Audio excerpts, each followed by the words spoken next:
स्वागत है आपका आज की चाय पे। तो आज मैं आपको बताऊंगी द इम्पोर्टेंस ऑफ रिविज़न। अब रिविज़न क्या है? जब ये मैंने समझा था तो मुझे लगा था बड़ी अजीब बात है, ऐसे कैसे हो सकता है। बट जब मैंने करना शुरू करा तो ट्रस्ट मी, बहुत सारी बातें जो कि पास्ट में जिसकी वजह से मेरी लाइफ में लिमिटेड बिलीव्स थे कुछ चीज़ों को लेके, वो चीज़ें अब जाके ठीक होने लग गई। और वो सब हुआ तब जब मैंने रिविज़न किया। क्या होता है ना, आपकी लाइफ में बहुत सारे इंस्टेंसेस होते हैं छोटे से लेके अब तक, एंड धीरे धीरे आपके बिलीव्स उन्हीं इंसिडेंट्स, उन्हीं सिचुएशंस और उन्हीं सब बड़ी बड़ी बातों पे बेस्ड होते हैं जो आपके साथ पास्ट में हो चुकी है।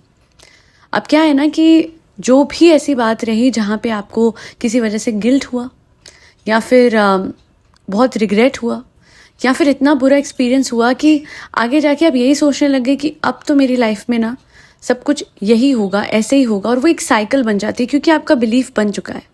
और हम जो बिलीव करते हैं अपनी लाइफ में बेस्ड ऑन पास्ट एक्सपीरियंसेस, हमारा फ्यूचर भी फिर उन्हीं पास्ट एक्सपीरियंसेस के बेसिस पे बनता जाता है और वही साइकिल रिपीट होती जाती है। Now to break the cycle हमें रिविजन करने की ज़रूरत है।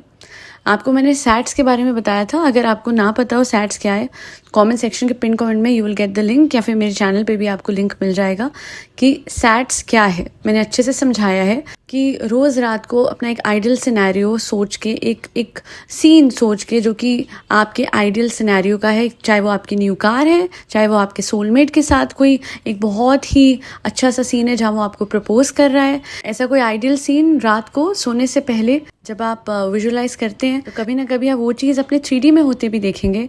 एंड वही रिविजन के साथ भी है, बस एक बहुत ही सरल सा फ़र्क है दोनों चीज़ों में। सैट्स में आप एक नया सिनेरियो सोच रहे होते हैं, बट रिविजन में जो चीज़ आपके साथ हो चुकी है आप उसे रिवाइज करते हैं। रीविजन, रीविजुअलाइज करना, वापस से उसे इस तरीके से देखना कि इस टाइम जब आप उसे विजुअलाइज करोगे तो वो नहीं देखोगे आप जो आपके साथ हो चुका है जिसने आपको नेगेटिवली इम्पैक्ट करी है सिचुएशन। आप इस बार जब उस चीज़ को विजुअलाइज करेंगे तो सिचुएशन को पलट देंगे।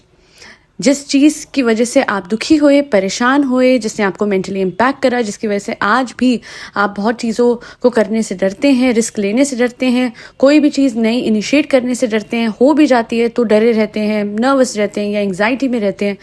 बस ऐसी ही एक सिचुएशन को रोज़ अपने दिमाग में सोने से पहले रिवर्स करना है और रिवाइज करना है और वो आइडियल सिनेरियो सोचना है। फॉर एग्जाम्पल, जैसे किसी का घर बिक गया था बहुत साल पहले because of a lot of date.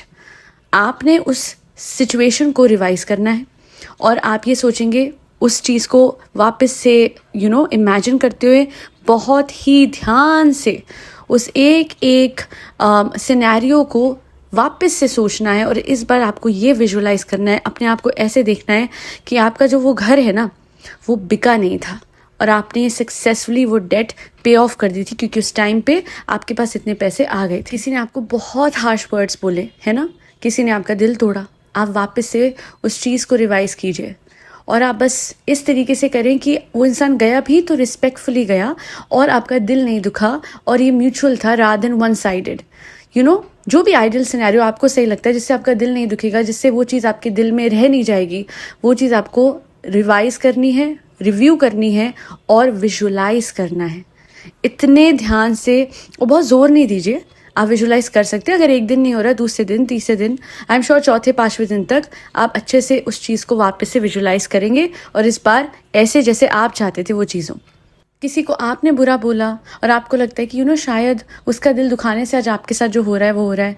Again, आपने जो भी कुछ कहा था उस चीज़ को वापस से रिवाइज करें एंड देन रीविजुअलाइज इट। बस आपको कोई टेंशन लेने की ज़रूरत नहीं, because there are times when we can't even apologise to those people जिन्होंने हमारा दिल दुखाया था फॉर सम रीज़न। तो बस वापस से विजुअलाइज कीजिए वही सिचुएशन और इस बार उस इंसान को गलत कहने के बजाय सिर्फ समझाइए कि आप क्या कहना चाहते थे, दैट्स इट। और उसे बोल दीजिए कि आई एम सॉरी अगर आपका मुझसे दिल दुखा हो, मेरी वजह से कोई दिल दुखा हो, and then just let that person go. और बस आपको एक चीज़ का ध्यान रखना है कि ये चीज़ आपको सोने से पहले करनी है एंड दिमाग आपका बिल्कुल काम होना चाहिए। तो फ़ोन को तो कम से कम आधे घंटे पहले रख दीजिएगा और सोते time first try to breathe in. और ब्रीद इन कैसे करना है? 4 सेकंड लंबी सांस, 2 सेकंड रोकिए, 6 सेकंड उस सांस को आपने रिलीज़ करना है, ब्रीद आउट करना है। और ऐसे आपको 3 बार करना है। एंड जब आप ऐसे करेंगे तो आपका माइंड काम हो जाएगा। एंड देन अगेन मैं यही बोलूँगी कि कोशिश कीजिएगा सबकॉन्शियस स्टेट में आप चले गए हो, और वो बहुत इनिशियली तो आपको ऐसा लगेगा कि यार हर तरफ दिमाग भागता है, but I guess yet again in a matter of 2 और 3 days आपके दिमाग को समझ आ जाएगा कि अब आपको रिवाइज करना है। So take your time with your mind, don't rush, don't run, just be very calm. The more calm you are, the more time you are giving to your mind to get rid of all the other thoughts and concentrate on visualization. आपको अपने visualization पे concentrate करना है and try to make the scene as clear as possible. However, कुछ लोग होते हैं जिनसे visualization sets हो या revision हो नहीं हो पाती है। नेक्स्ट वीडियो में मैं आपको बताऊंगी आपको क्या करना है। And that will work wonders for those जिनकी विजुअलाइजेशन इतनी ज़्यादा क्रिस्प नहीं है, इतनी क्लियर नहीं है, और जिन्हें डर लगता है कि भाई अगर हम विजुअलाइज नहीं कर पाए तो क्या हम अचीव नहीं कर पाएंगे कुछ। अगर हम अज्यूम नहीं करते हैं तो विजुअलाइजेशन LOA में तो यही होता है। तो फिर उसके लिए भी मेथड्स हैं जो कि मैं आपको नेक्स्ट अपकमिंग पॉडकास्ट में बताऊंगी। फिलहाल आज के लिए इतना ही। मैं इतना बोलूँगी कि don't be too harsh on yourself. Trust me, past में आपसे कुछ भी हुआ हो, it was all because of that particular situation. No one is inherently bad, so always forgive yourself and don't be harsh on your self.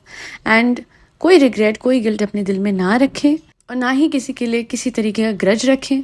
Just remember one thing, forgive and seek forgiveness. These 2 things can be life changing. बस माफ़ करिए और माफ़ी मांगिए, और आप देखिए आपकी life कैसे बदल जाती है। एंड एक और एस्पेक्ट है to be grateful. And why do you need to be grateful, why gratitude is important, I will tell you in my upcoming podcast. That be all. बहुत शुक्रिया मेरे एफर्ट्स को सपोर्ट करने के लिए एंड एक किसी मिरेकल्स पे इतना ज़्यादा अच्छा रिस्पॉन्स देने के लिए। That my mail is full of people who are ready to enroll themselves, and some who've already enrolled themselves in the 5-day program for the LOA coaching. Trust me, you'll be a new person by the end of those 5 days, and you are the operant power. अगर आप नहीं भी लेना चाहते हैं वो 5 दिन का कोचिंग प्रोग्राम, तो कोई दिक्कत नहीं है, आप सब कुछ खुद कर सकते हैं। कैसे? मेरे वीडियोज़ हैं हिंदी में, मैंने अच्छे से एक्सप्लेन करा हुआ है LOA 1, 2, 3, उससे पहले पर्सनल कॉन्सेप्ट।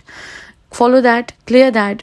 एंड जब भी आपको लगता है कि आप पाथ से भटक रहे हैं, LOA करते करते वापस से थोड़ी सी एंग्जाइटियाँ कुछ ऐसे, नो प्रॉब्लम, आप अपनी पर्सनालिटी पे वापस काम करें and get back to all of those affirmations which are meant to enhance your personality and personal concept. That's it. हर बार रीस्टार्ट करने में कोई दिक्कत नहीं है, क्योंकि रिफ्रेश करते रहना चाहिए अपने वो कोर पर्सनल कॉन्सेप्ट को, जहाँ पे आपको पता है you are the operant power, you are happy, you are blessed, and you deserve all the happiness in this world. You can achieve whatever you want, you can get in your life whoever you want. It's all about your own personal belief. That'll be all. फरी बच्चों को खाना खिलाते हैं जिसमें cats, dogs, गौ माता और बर्ड्स सब आते हैं। जय श्री राम, राधे राधे, हरे कृष्णा।